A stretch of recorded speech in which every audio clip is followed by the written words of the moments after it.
What's up, everybody? It's been a while since I played this. I kind of just played this just to see like the first 25 minutes or so, but it kind of got a good amount of views and stuff like that. I just thought maybe you guys want to see a little bit more of it.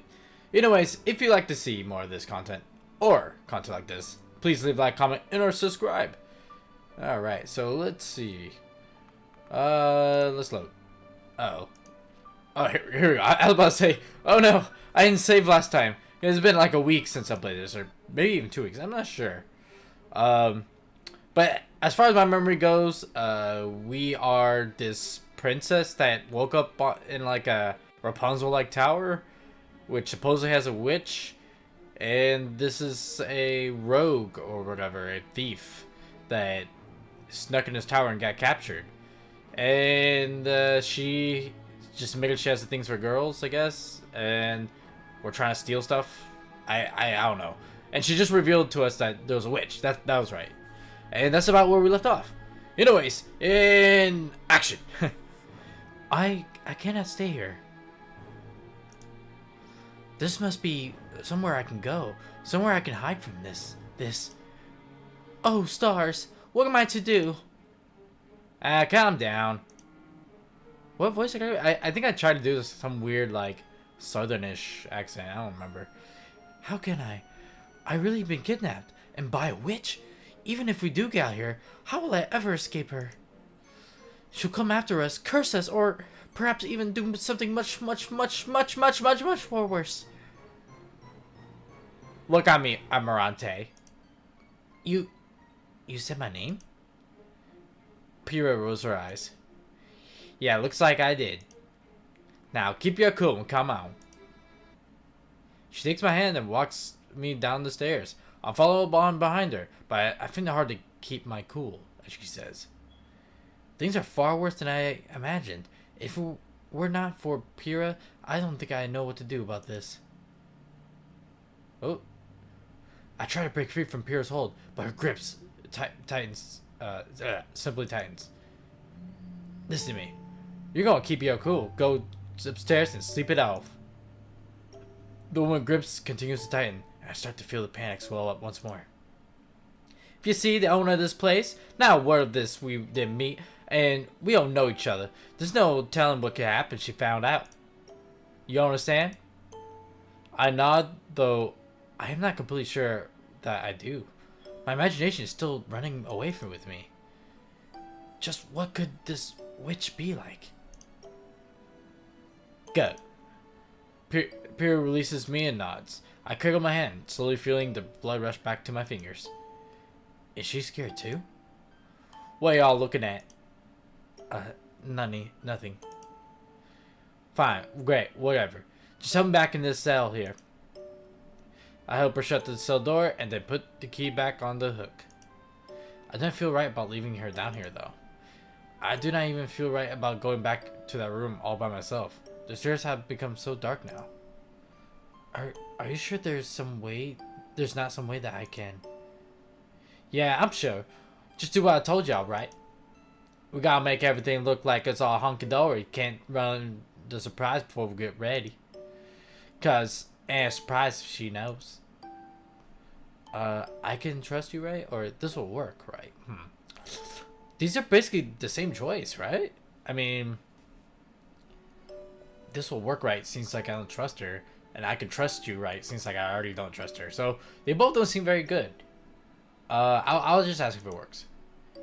Sure, well. We're in this together, remember? Pyrrha gives me a brave smile. I'm so glad that you're here with me, Pyrrha. If you can do what I say, we'll keep it that way. Don't do anything you shouldn't. You have my word. I'd rather have your lips. The ones in the bottom, I mean. Then you may have them. Oh! Ooh! I step forward and kiss Pyrrha on the forehead. A little more north than I meant, but we can work on that. I laugh, shaking off the embarrassment and the fluffy feeling in my stomach.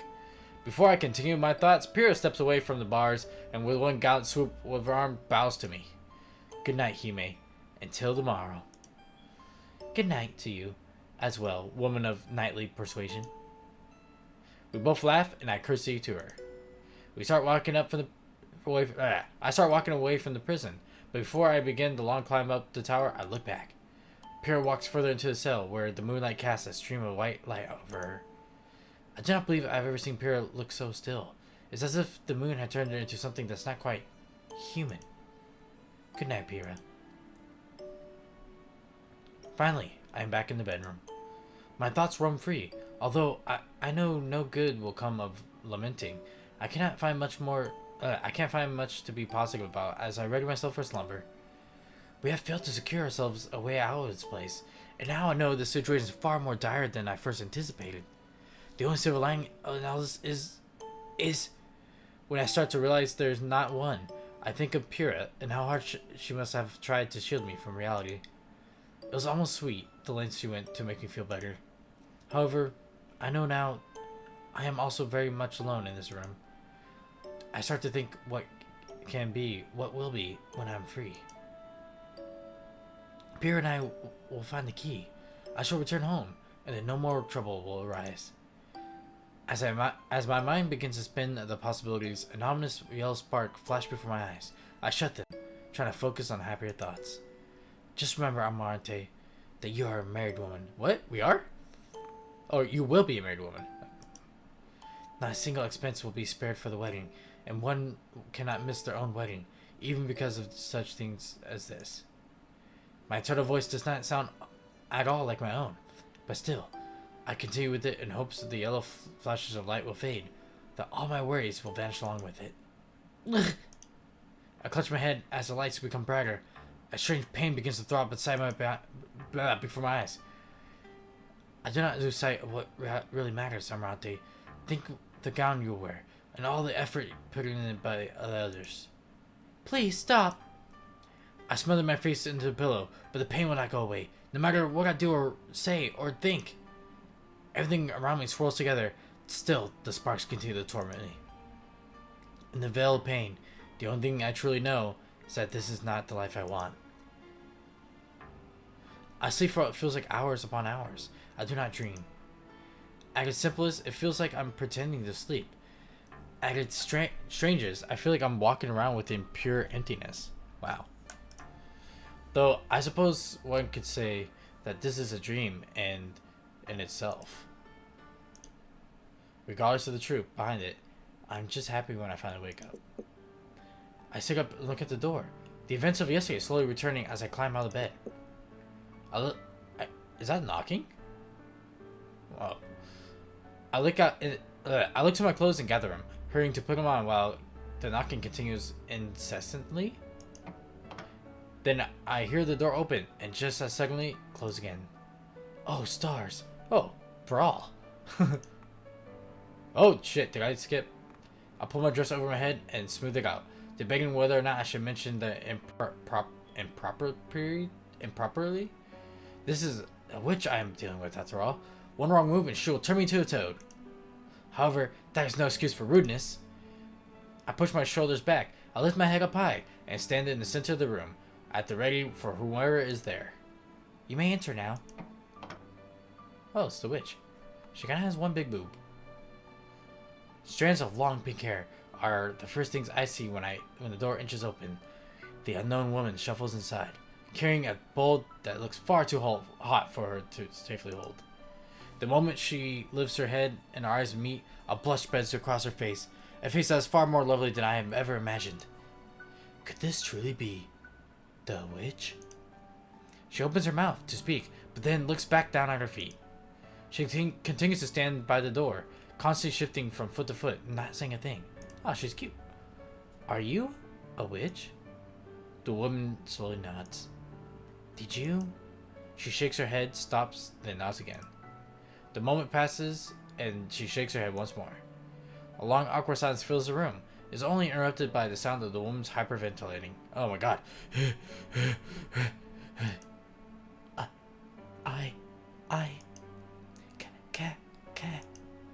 Slowly, she lifts the bowl from her face level, presenting it for me to see.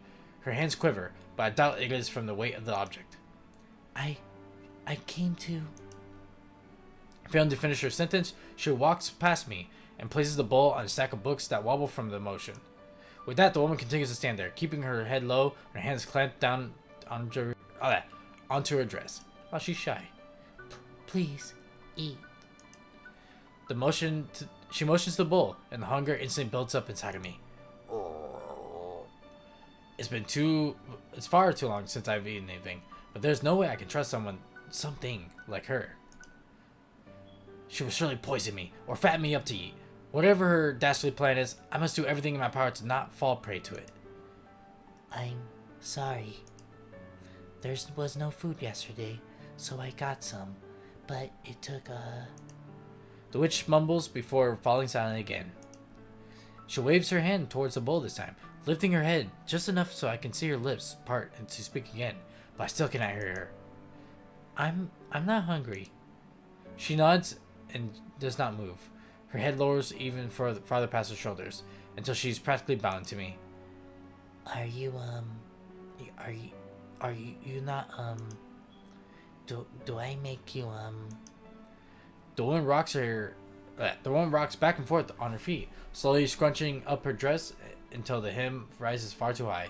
I look away. The woman's hands unclench as a strange whimper escapes from her mouth. Can I say something? The food, I lied. There was food before, but I didn't know what you liked. So I brought more because I wasn't sure how to ask. I have lots of food now, so you can eat whatever you want because I brought more. She wavers, not just her voice, but her whole body. The shaking is entirely visible. I saw so loud. I beg your pardon? In a flurry of pink hair, the woman throws her head back up and sticks her hand out to me. Her face is burnt red, and wide, deer-like eyes stare right at me. My name is Isolde. She shouts at me. Oh, shouts? Whoops, that was supposed to be shouting? I don't know. Perhaps accidentally, while her hand hangs in the space between us, shaking maniacally. The pale light from the moon catches the trace of sweat still on her hand, and droplets falling from her elbows, or from her brows. Sorry. And what? I'm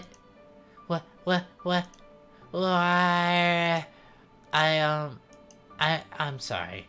I don't know how to speak English. You are sorry? She nods. It seems that she decided to return to bowing her head and scrunching up her dress nervously. Why am I here? Huh? You are the witch who brought me here. Are you not? So tell me why. Isolde. Is it? I'm not sure how to pronounce this. Isolde winces, gently stepping away from me, as if I am the threat here, not her. Yes, I am. And no, I didn't mean for it to go that far. I just wanted to find you. And then I knew when I saw you, What did you know? A lot, but mostly nothing. And sometimes you can tell a lot of things just from a glance. When I saw you, there was more. You were beautiful, but also, I didn't mean that. No, I did mean no. I wasn't meant to say. She collapses into the empty chair behind her, gasping so hard that I can hear her ragged breaths from across the room. She clasps and unclasps her hands, looking everywhere but at me. Then finally she turns back around, but has such a look of terror that it almost feels as if I'm the one that kidnapped her. I shake my head, picking up the bowl from atop of the books, and begin to eat from it. Once I'm done with this, it'll be much easier to make her leave. Whoops. No. History. Oh, right. I have to scroll all the way down. I feel like I missed something. Okay. Isolde simply sits silently and watches me. After a while, the color returns to her face. She no longer looks afraid. Do you like it? I do. She nods. Her small smile opens up, showing an awkward glimpse of teeth that are surprisingly not pitch black. They're not even crooked. Are witches meant to not aren't? I can't read today, guys. Are witches not meant to look? I continue to stare at her mouth, but she clamps her lips over her teeth. Her head lowers, and she shields her entire face from me again. I continue to eat, finishing everything in the bowl before handing it back to Isolde. I enjoyed it. I try not to let my face show my confusion. I hope this witch does not plan on watching me eat all the time. She holds the bowl to her chest, looking down at it as if she had given some great gift and not a dirty bowl. And I'm sorry I lied again. I didn't mean to say it, but I never said it before out loud to someone. Yeah.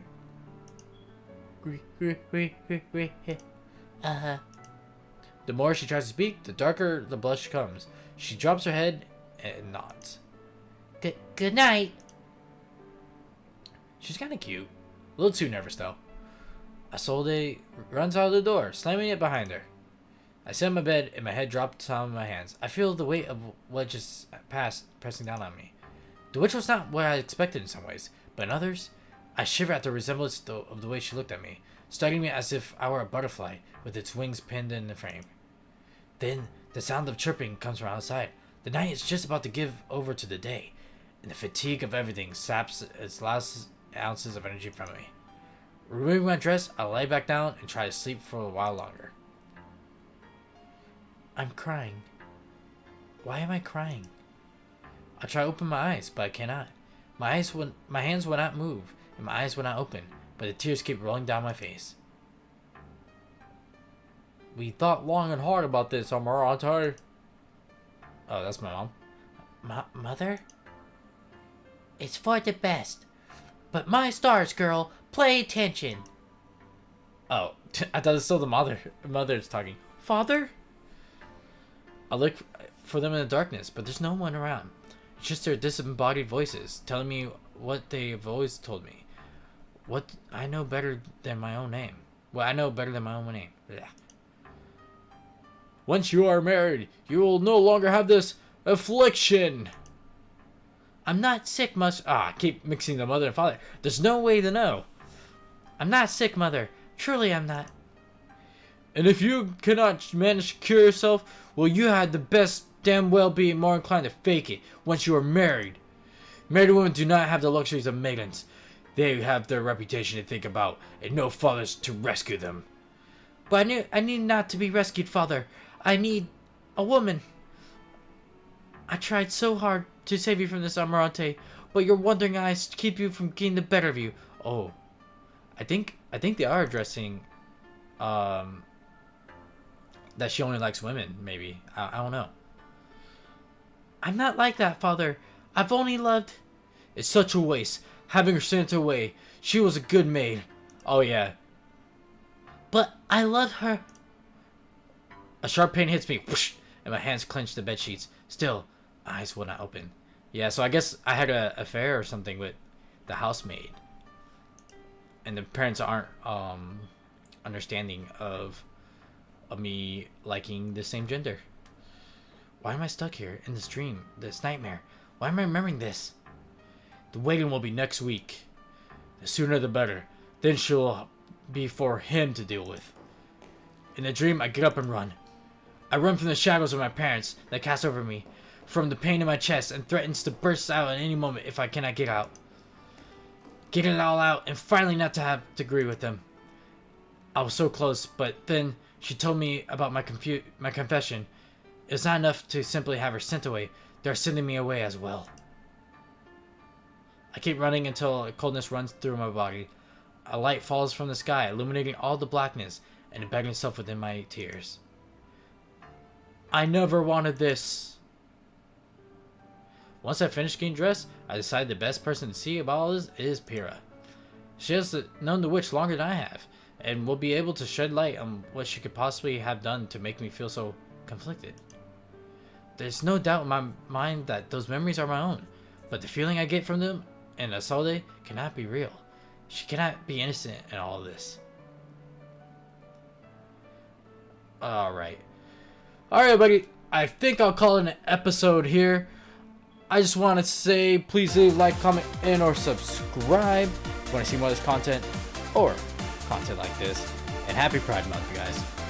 Bye-bye.